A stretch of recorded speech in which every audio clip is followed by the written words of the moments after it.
Praise lord. అందరికీ మన ప్రభు క్రీస్తు నామములో వందనములు, శుభములు. ఈరోజు మనం కృత నిబంధనలో మన ప్రభువైన యేసుక్రీస్తు ఆయన పరిచర్యలో ప్రధానంగా ప్రస్తావించబడిన ఒక గ్రామం బేతనీ.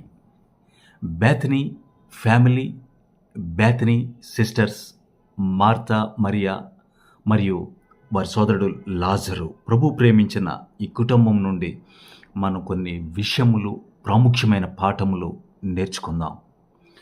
దేవుని పరిశుద్ధ వాక్యంలో బేతనీ ప్రస్తావన, బేతనీతో పాటు ప్రక్కనే మరొక గ్రామం ఉన్నది, బేత్పగే. ఇవి ఒలీవల కొండ దిగువన ఉండే గ్రామములు. యెరూషలేముకు దాదాపు ఒక 2 మైళ్ళ దూరం ఇవి ఉంటూ ఉన్నవి. ప్రభువైన యేసుక్రీస్తు తన పరిచర్యలో ఆయన సంచారం చేస్తున్న పట్టణములు యెరూషలేము, కపెర్నహూము, గలిలయ సమరయ ప్రాంతములు. ఆయన పగటిపూట సమాజ మందిరాల్లో బోధిస్తూ సాయంకాలము రాత్రిపూట ఆయన ఎన్నడూ యెరూషలేములో బస చేయలేదు. ఆయన ఈ బేతనీ గ్రామానికి, ఒలీవల కొండకు ఆయన వచ్చేస్తూ ఉండేవారు. ప్రభువైన యేసుక్రీస్తు పరిచర్య చేయడానికి వచ్చినప్పుడు ఈ గ్రామం బేతనీ, ఒక స్త్రీ మార్తను, ఒక స్త్రీ ఆయనను తన ఇంట చేర్చుకొనెను. మార్తా, మరియా, లాజరు ఈ కుటుంబం.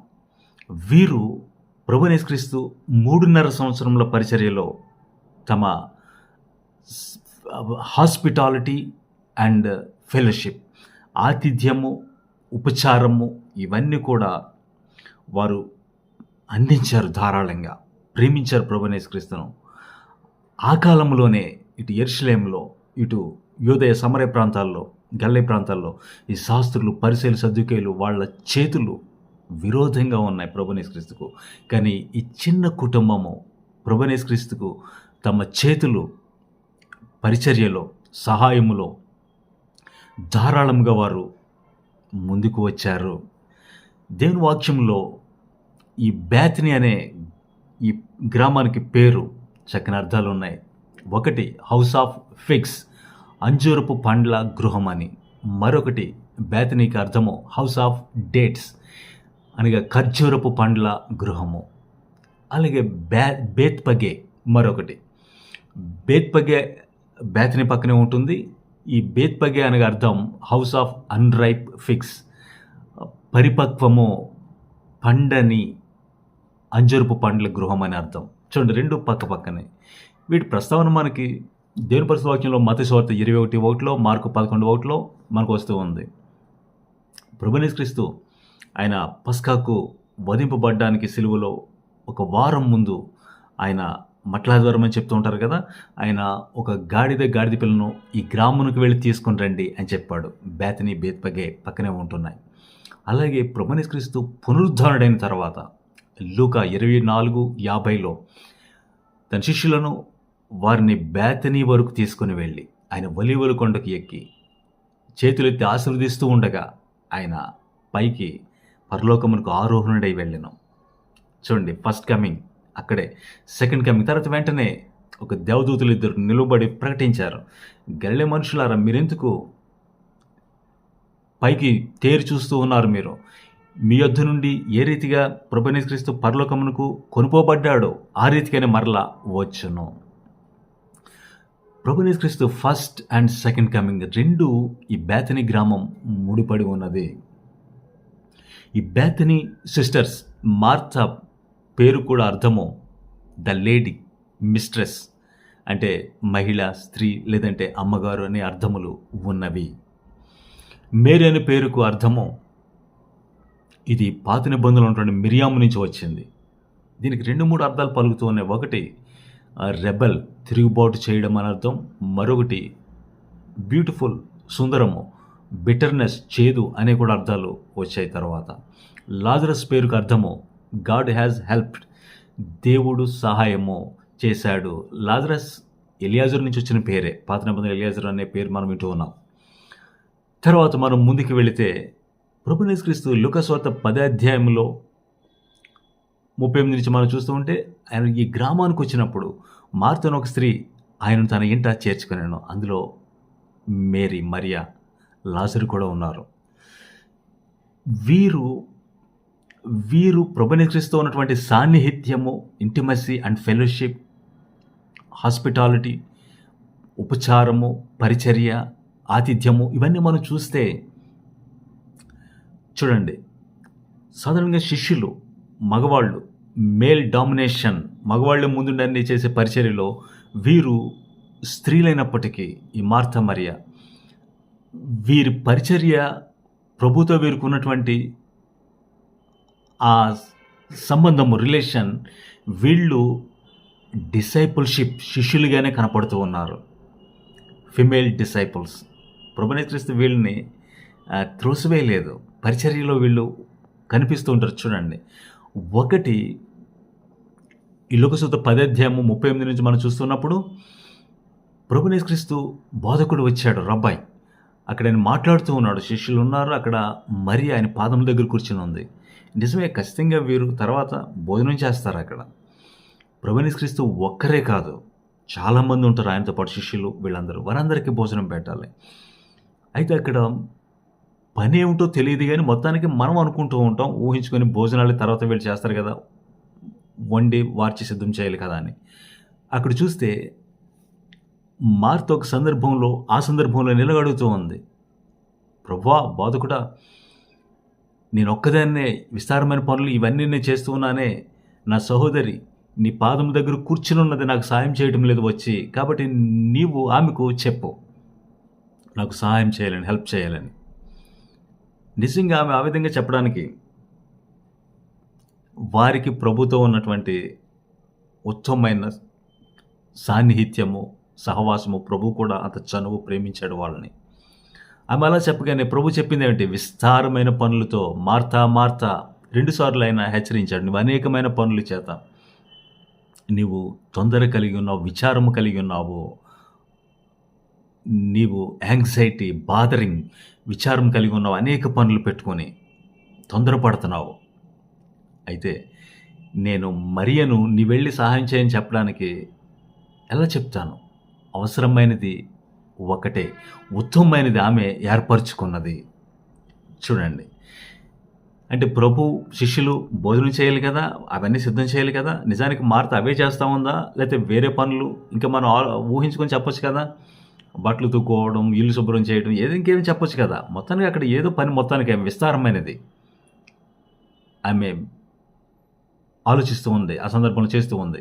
అయితే ప్రభు చెప్తూ ఉన్నది ఉత్తమమైనది, చేయాల్సినది, అవసరమైనది ఒక్కటే, అది మరీ ఏర్పరచుకుంది, ఆమె యొద్ద నుండి తీసివేయబడదంటే నేను ఆ విధంగా చెప్పలేను. ఎందుకంటే నువ్వు మంచి పని చేస్తున్నావు, అయితే ఇంకా ఉత్తమమైనది, ద బెస్ట్ మరీ ఏర్పరచుకుంది అని చెప్తున్నాడు. ఇక్కడ మనం తెలుసుకోవాల్సింది ఏమిటన్నట్లయితే, ప్రభునేక్రీస్తు బోధిస్తూ ఉన్నాడు, మాట్లాడుతూ ఉన్నాడు. చూడండి, ఆయన రెస్టింగ్లో ఉంటే ఆమె వచ్చి ఆయన పాదాల దగ్గర కూర్చోలేదు. ఆయన మౌనంగా ఉన్నప్పుడు ఆయన ఏదో మాట్లాడుతూ ఉన్నాడు. లివింగ్ వాటర్స్, జీవజలములు వస్తూ ఉన్నాయి, ఆమె పట్టుకుంటూ ఉంది. మార్త మరొక చోట పనిచేస్తూ ఉంది. చూడండి, ఇద్దరు ఉన్నారు అక్కడ. కానీ ప్రభుకు వాళ్ళు ఉన్నటువంటి డిస్టెన్స్, దూరము ఎలా ఉంది చూడండి. దేవుని వాక్యంలో యెషయా పుస్తకం 55:6లో యెహోవా మీకు దొరుకు కాలమున ఆయనను వెతకండి అంటే, ఒక కాలంలో దొరకడా? ఆయన అందుబాటులో అనుకూలమైన సమయం, ఇదే అనుకూల సమయం, రక్షణ దినం, హితవత్సరం, ప్రభు దినం, లార్డ్స్ ఫేవర్ అనుకూలంగా ఉంది, జీవజలాలు దొరుకుతూ ఉన్నాయి. కానీ ఒక సమయంలో అందుబాటులో ఉండవు, దొరకవు. దేవుని వాక్యము, దేవుని ఆత్మ, దేవుని విషయములు చూడండి, కాలాన్ని, సమయాన్ని గుర్తించి ప్రభునేక్రీస్తు పరిచర్య అక్కడ 3.5 సంవత్సరములే. ఆ కాలంలో ఇప్పుడు మనలాగా, మన సేవకుల్లాగా ఒక గ్రామంలో, ఒక పట్టణంలో 10 సంవత్సరముల నుంచి సంఘం స్థాపించబడి పరిచర్యలో ఉంది, 20 సంవత్సరాల నుంచి పరిచర్య చేస్తున్నాడు సేవకుడు. అలా కాదు, ఇది షార్ట్ టైం, తక్కువ సమయం. అందులో జీవపు మాటలు ప్రభువు పలుకుతూ ఉన్నాడు. మరియ ఉత్తమమైనది ఏర్పరచుకుంది. అంటే చూడండి, సిట్టింగ్ అట్ జీసస్ ఫీట్, ప్రభు పాదముల దగ్గర. అక్కడేమో మార్త సర్వింగ్, ఉపచారము. డిసైపుల్షిప్, శిష్యరికంలో 2 అవసరమే. ప్రభు పాదాల దగ్గర ఉండాలి, తర్వాత పరిచర్య కూడా చేయాలి, ఉపచారం 2 ఉన్నాయి. చూడండి, ఇవి 2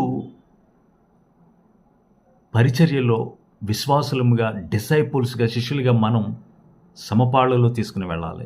ఆయన మాట్లాడుతున్నప్పుడు అందరూ అక్కడే ఉండాలి. ఆయన కొంచెం విశ్రమిస్తూ ఉన్నాడా? రెస్ట్‌లో ఉన్నాడా? అందరూ కలిసి పని చేయాలి. ఇవి నేటి చర్చెస్‌లో మనం అడ్మినిస్ట్రేషన్, సంఘ కార్యకలాపాల్లో, పరిచర్యలో మనం తీసుకోవాల్సిన అవసరతలు జ్ఞానముగా, కాలమును, సమయమును సద్వినియోగం చేసుకోవటం. ప్రభువు పాదముల దగ్గర ఉన్నటువంటి మరియ నుంచి మనం నేర్చుకునేది ఏంటి? ఉత్తమమైనది ఏర్పరచుకోవటం. ప్రభువు పాదముల దగ్గర, ప్రభువైన యేసుక్రీస్తు దేవుని పాదముల దగ్గర. రూతు నుండి పుస్తకం నుండి కూడా మనం చూసుకుంటాం. బోయజు పాదముల దగ్గర ఆమె కనిపెట్టాలని నయోమి చెప్పినప్పుడు అంటే అర్థం ఏంటి? ఆయన పాదముల దగ్గర కనిపెడితే, వేచి ఉంటే, తర్వాత మనం ఏం చేయాలో ఆయన చెప్తున్నాడు. మన భవిష్యత్తును చూపెడుతున్నాడు, ఫ్యూచర్‌ని చూపెడుతున్నాడు. అదొకటి. అలాగే పౌలు చూడండి, గమలీయేలు పాదముల దగ్గర పరిసయ్యుడు ధర్మశాస్త్రాన్ని నేర్చుకున్నాడు. అంటే అర్థం ఏంటి? పాదముల దగ్గర కనిపెట్టడం అంటే శిష్యరికము, ధర్మశాస్త్రం, వాక్యం నేర్చుకోవటం, కనిపెట్టడం. డిసైపుల్స్ అంటే పురుషులు పేతురు, పౌలు, యోహాను వెంబడిస్తున్నారు శిష్యులుగా. కానీ మార్త, మరియలు కూడా ప్రభువైన యేసుక్రీస్తుకు శిష్యులే, డిసైపుల్స్ అని మనకు అర్థమవుతూ ఉంది. నువ్వు ఇక్కడ ఆడవాళ్ళు మీరు ఎందుకు వింటున్నారు? మీరు వెళ్ళి పనులు చేసుకోండి అని ఆయన చెప్పలేదు. ఉత్తమమైనది ఏర్పరచుకున్నప్పుడు అది తీసివేయబడదు. అంటే గ్రేడ్స్ చూడండి, 60 దంతులు, 30 దంతులు, 100 అంతలు. చూడండి మీరు ఎలాగా దేవునితో మీ సంబంధము, రిలేషన్, సాన్నిహిత్యము కలిగి ఉంటున్నారు, ఏ స్థాయిలో, ఏ పాళ్ళు, ఏ పోర్షన్ అనేది వీళ్ళిద్దరి నుంచి నేర్చుకుని ఇద్దరు డిసైపుల్షిప్‌లోనే ఉన్నారు, మార్తా, మరియ. మరొకటి మార్తు నుంచి మనం చూస్తే లాజరు ఒక సందర్భంలో రోగి ఆయను, చనిపోయాడు అనే సందర్భం వీళ్ళు తెలియజేశారు ప్రభువైన యేసుక్రీస్తుకు. నీవు ప్రేమించిన వాడు లాజరు రోగి అయ్యాడు, నీవు వచ్చి బాగు చేయి అంటే ప్రభువైన యేసుక్రీస్తుకు ఆతిథ్యము చేయడం, ఆయన పరిచర్యలో యేసుక్రీస్తుని ప్రేమించడం, పాదముల దగ్గర కనిపెట్టడం, ఉపచారము చేయడం, ఇలాగా ఆయనకు చోటిచ్చినటువంటి, స్థలం ఇచ్చిన కుటుంబం ఉంటే మనలో కొన్నిసార్లు డిస్ఈజ్, కొన్ని ఇబ్బందులు, సమస్యలు, రోగము, ఆర్థిక పరిస్థితులు, కొన్నిసార్లు మనం డోర్స్ క్లోజ్ అయిపోవటం, ఇలాంటివన్నీ మనం ఎదుర్కొంటాం. వెంటనే మనం చెప్తాం, ఎందుకంటే మనకు ప్రభువు నమ్ముకున్నాం, మనతో ఉన్నాడు. వెంటనే ఆయనకే మనం చెప్తాం, నీవు ప్రేమించిన వాడు రోగి అయ్యను, నువ్వు వచ్చి అతను బాగు చేయి అని వెంటనే మనం అడుగుతాం. దేవా నాకు సహాయం చేయి, ఇలా ఉన్న పరిస్థితులు, ఇది నాకు ఇవ్వండి అని. అయితే ప్రభువైన యేసుక్రీస్తు రాలేదు. అక్కడ మన వాక్యాన్ని చూస్తే ఆయన మరి కొన్ని దినములు, ఇదంతా కూడా మనం యోహాను సువార్త 11వ అధ్యాయంలో మనం చూస్తాం. ఆయన తనున్న చోటనే ఇంకా 2 దినములు నిలిచాను. అయితే ఆయన చెప్పాడు, ఇది ఈ డిస్ఈజ్ లేక ఈ సమస్య, ఈ బాధ, కష్టము, వ్యాధి మనల్ని అంతం చేయడానికి, మరణం చేయడానికి కోసం రాలేదు. దేవుని కుమారుడు, దేవుడు దానివల్ల మహింపరచబడ్డాం. ప్రియమైన దేవుని బిడ్డలారా, మనము బేతనీ గృహం వలె, బేతనీ ఫ్యామిలీ ప్రభువైన యేసుక్రీస్తుని చేర్చుకున్నప్పుడు ఏదైతే మనం ఈజీగా లేకుండా, బాధగా, పెయిన్, కష్టముగా, క్లోజ్డ్ డోర్స్, ఇబ్బందులు ఎదుర్కొంటూ ఉన్నప్పుడు ఫస్ట్ నువ్వు తెలుసుకోవాల్సింది, దాని ద్వారా దేవుని కుమారుడు, దేవుడు మహింపరచబడ్డాం. చూడండి, పాదముల దగ్గర కనిపెట్టాం, మనం ఉపచారం చేస్తూ ఉన్నాం, శిష్యరికం, డిసైపుల్షిప్ మనం చేస్తూ ఉన్నాం. అనేక చేతులు విరోధంగా ఉన్న ప్రభువైన యేసుక్రీస్తుకు ఆ కాలంలో. కానీ బేతనీ గృహం వీళ్ళు ప్రభువైన యేసుక్రీస్తును మోసుకుని వెళుతున్నారు ముందుకి పరిచర్యలో. ఇలాంటి కుటుంబం. అక్కడేం జరిగింది? ప్రభు రాలేదు, తర్వాత ఆయన వచ్చాడు. నిజంగా వాళ్ళు ఎంతో ఏడ్చుంటారు కదా. లాజరు చనిపోయినప్పుడు, సమాధి చేసినప్పుడు ఆయన రాలేదు. ప్రభువైన యేసుక్రీస్తు లేడు. వీళ్ళు ఎంతో కన్నీళ్ళు గార్చారు, ఎంతో దుఃఖము, ఎంతో బాధ, పెయిన్, భోజనం చేయలేదు వీళ్ళు. అలాంటి సందర్భంలో తర్వాత వచ్చాడు బోధకుడు. చూడండి, అయితే కొంచెం ఈ మార్త, మరియను మనం తీసుకుంటే, మార్త కొంచెం ఎక్స్ట్రోవర్ట్, అంటే ఎక్స్ప్రెస్ చేస్తుంది, బయటికి చెప్పేది, ధైర్యము, కొంచెం ముందుకొచ్చి మాట్లాడేది.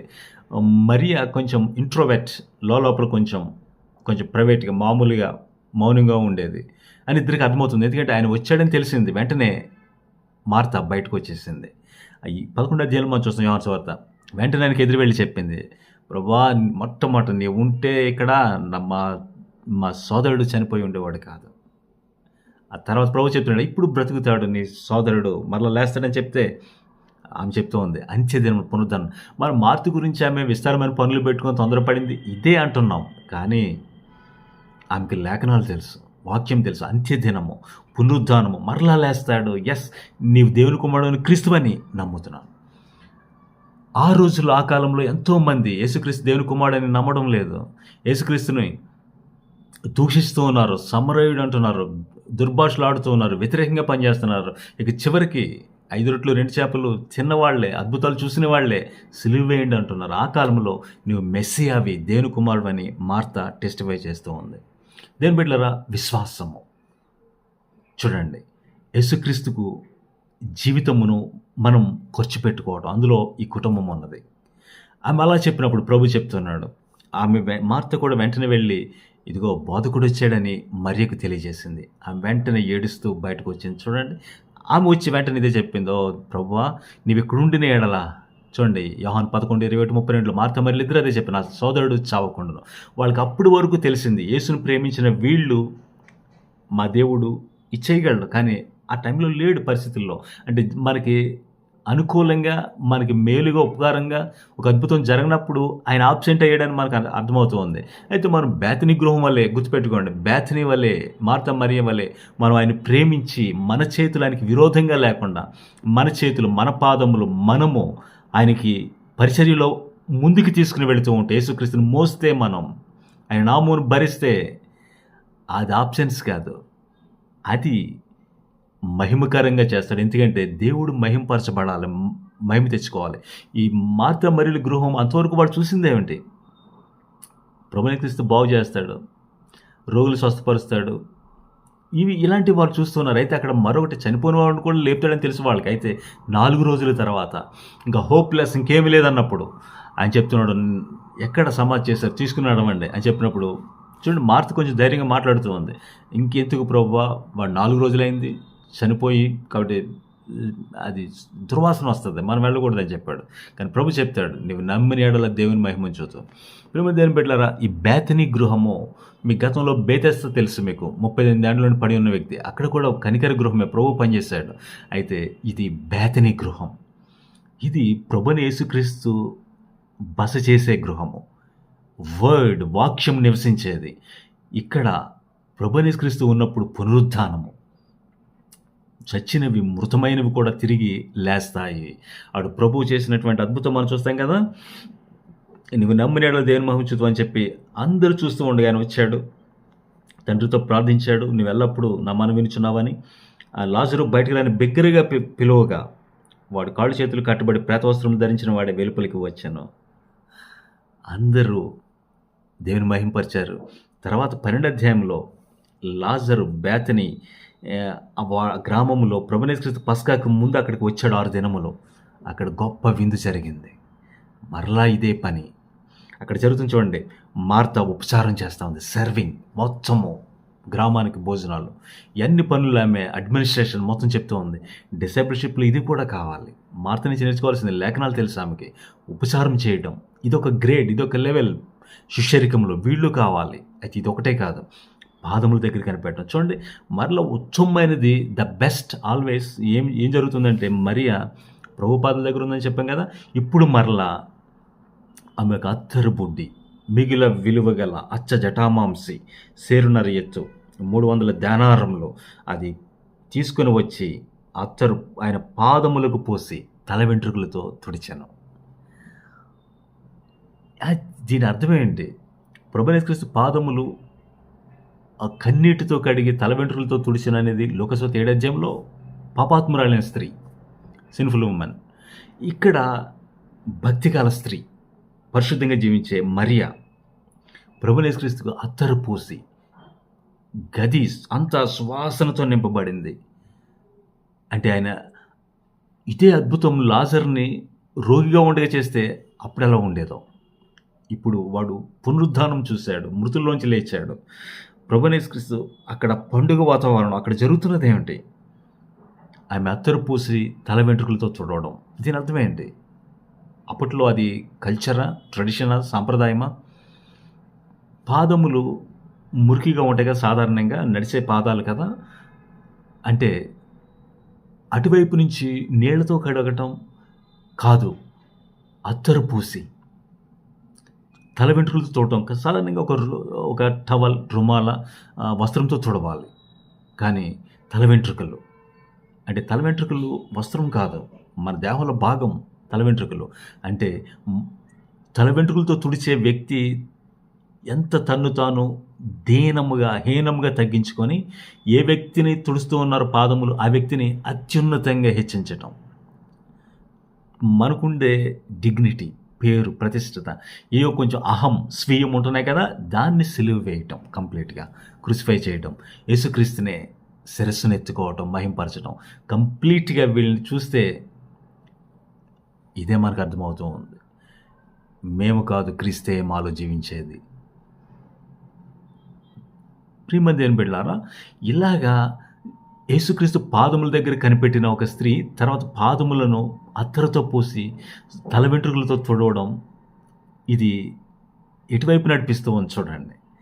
అంటే ఆ పక్కన ఉన్నటువంటి ఇస్కరియోతు యోధ దొంగ, వాడు చెప్తున్నాడు, ఆమెను గద్దిస్తున్నాడు, ఈ ఖరీదైంది ఎందుకు పాదాలకు పోస్తున్నావు, కింద పోస్తున్నావు, అది అమ్మివేసి బేదలకు ఇవ్వచ్చు కదా. కానీ ఆ చెప్తున్నది ఎవరు? పేతురు, యోహాను చెప్తే బహుశా అర్థం ఉండొచ్చు అక్కడ. కానీ ఒక దొంగ చెప్తున్నాడు, సాతాను చేతిలో ఉన్నవాడు. వాడు ఎవరు? ఇస్కరియోతు యోధ. ఆ డబ్బులు దొంగిలిస్తూ ఉన్నాడు, సంచిలో వేయబడినవి. బేదల మీద శ్రద్ధ గురించి కదని ప్రభు చెప్తున్నాడు. అయితే ప్రభు చెప్తున్నాడు, బేదలు ఎల్లప్పుడూ మీతో ఉంటారు, నేను ఎల్లప్పుడూ మీతో ఉండను. అంటే ఈమె ఈ సత్క్రియ, ఈ మంచి పని పస్కాకు పాతిపెట్టు దినానికి ప్రభునేసు పాతిపెట్టబడుతున్నాడు, బరియలు చేయబడుతున్నాడు, సిలువలో వధింపబడుతున్నాడు. దానికి ఈ సత్క్రియను ఉంచుకున్నది. ఎత్తరబుడ్డి, ఈ ఖర్చు, ఈ విలువైనది ప్రవచనములో గొర్రెపిల్ల మన కొరకు వధింపబడ్డానికి సిలువ మ్రాను మీద ప్రభునేసుక్రీస్తును ఆయన గురించి శ్రద్ధ తీసుకున్నది ఎవరు? అందరూ ఆయన విడిచిపారిపోయారు కదా, ఆయన సిలువ వేస్తూ ఉంటే. ఆయన కోసం సమాధి సిద్ధపరిచింది ఎవరు? వస్త్రం చుట్టింది ఎవరు? సనపనార వస్త్రం. అంతకుముందు భూస్థాపన నిమిత్తం ఆమె ఈ సత్క్రియ చేసింది. ప్రియమైన దేవుని బిడ్డలారా, మరొక సందర్భంలో మరొక స్త్రీ ఆమె తల అంటింది, ప్రభునేసుక్రీస్తు తల అంటింది, నూనెతో అభిషేకించింది. ఇవి దేవుని కుమారుడు దేవుని రాజ్యంలో పనిచేసే పాత్రలు. వీళ్ళు దేవుని కొరకు తమ సంపాదన, తమ సమయం, ఆరోగ్యం, ఉపచారానికి యేసుక్రీస్తు రాజ్యంలో యేసుక్రీస్తును అభిషేకించి ప్రిపేర్ చేయడానికి, దేవుని మార్గము త్రోవలు సరళము చేయడానికి. అదే కదా ధన్యకరమైన జీవితం. నిజమే. కొంతమంది సేవకులు ఈ విధంగా చెప్తుంటారు, ప్రభువైన యేసుక్రీస్తు మార్తా మరియు లాజరును ఆయన ప్రేమించాడు. ఎంత అంటే జీవగ్రంథములో పేర్లు దేవదూతలు రాస్తూ ఉంటాయి. కానీ ఈ మార్తా మరియా లాజరు పేరు వచ్చినప్పుడు ప్రభువైన యేసుక్రీస్తే ఆయనే కలము తీసుకొని, పెన్ను తీసుకొని, ఆయనే స్వహస్తాలతో దస్తూరి ఆయనే వ్రాసాడు వీళ్ళ పేర్లని చెప్తూ ఉంటారు. అంటే ప్రభు వీళ్ళని ఎంత ప్రేమించాడు అనేది. అదే సమయంలో వీళ్ళు ఆయనకి ఎంత ఆతిథ్యమో, అనుకూలమో, ప్రభువైన యేసుక్రీస్తును రాజ్యము కట్టడంలో వీళ్ళ చేతులు అందించటం, వెనుతీయకుండా వారి ప్రయోజనాలు కాదు. చూడండి, వాళ్ళ ఉపచారము పాదముల దగ్గర కనిపెట్టడం, చివరికి ప్రవచనములో భాగం అవ్వటం. దేవుని బిడ్డలారా, ఇవి మనం చూస్తూ ఉన్నప్పుడు అపవాది సాతాను నీ ఉత్తమమైనవి కొన్నిసార్లు సత్క్రియలు చేయడం, అలాగే దేవుని పని చేయడం. చూడండి, బేదలు ఎల్లప్పుడూ ఉంటారు, వాళ్ళకి చెయ్యాలి మనం. అయితే దేవుని చిత్తము ప్రతి సందర్భంలోనూ రాదు. అన్నీ బాగానే కనపడుతూ ఉంటాయి. చూడండి, ప్రభువైన యేసుక్రీస్తు ఆయన కనాను పెండ్లిలో చెప్తూ ఉన్నాడు, ఆయన నా సమయం ఇంకా రాలేదని. అంటే సత్క్రియలు, మంచి పనులు చేయడానికి మనకు సమయం ఉంది. అయితే దేవుని గడియలు అన్ని సందర్భాల్లో రావటం లేదు. అలాగే మనం పౌలు పరిచర్యలో కూడా అతను సువార్త చెప్పడానికి ఆసియాలో అన్ని చోట్ల, ఇప్పుడు టర్కీ ఆ ప్రాంతంలో చేయడానికి అతను రెడీ అవుతూ ఉన్నప్పుడు అక్కడ ప్రభు ఒక దర్శనం వచ్చింది అతనికి. ఇది 16 అధ్యాయము అపోస్తుల కార్యములో యేసు యొక్క ఆత్మ వారిని వెళ్ళనీయలేదు ఎక్కడికి, ఆసియాలో వాక్యం చెప్పకూడదని. అక్కడి నుంచి వాళ్ళు మాసిదోనియాకి పిలువబడ్డారు, గ్రీసులోనికి. చూడండి, పరిచర్య ఎక్కడ చేయాలి, ఎక్కడ చేయకూడదు అంటే దేవుని సమయాల్లో. అంటే మన సమయంలో మనకు నచ్చినట్టు చేసేయటం అన్నిసార్లు దేవుడు అంగీకరిస్తున్నాడా? దేవుని చిత్తం అనేది అదొక ప్రత్యేకమైనది. సత్క్రియలు అవి దేవుని మహింపరచడానికే. అంతకంటే ఉత్తమమైంది దేవుడు చూపించిన డైరెక్షన్లో చేయటం. అది మార్త, మరియ, లాజరు ఆ గృహం నుండి. అయితే అలా చేయకుండా మంచి పనులే కదా, తోచిన విధంగా చేయటం, దేవుని ద్రాక్ష తోటలో మనకు నచ్చిన విధంగా పోవటం, ఇది దొంగ చూపిస్తూ ఉంటాడు వాడు కూడా. అంటే మన గ్రేడ్ మనకి దేవుని ద్వారా మనకు వచ్చేవి, దేవుడు మహింపరిచే విధానం, ఇవన్నీ కూడా తగ్గిపోతూ ఉంటాయి. దేవుడు మహింపరిచేది దేవుని విధానము, పద్ధతిలో. కాబట్టి డిసైపుల్షిప్ వీళ్ళ నుండి మనం నేర్చుకుంటున్నాం. బేతనీ కుటుంబము సిస్టర్స్ నుండి serving and sitting at feet రెండు చేయడం. అది మనం చేస్తూ ఉన్నప్పుడు మన ఫ్యూచర్ అత్యంత మహిమకరంగా తీరుస్తాడు.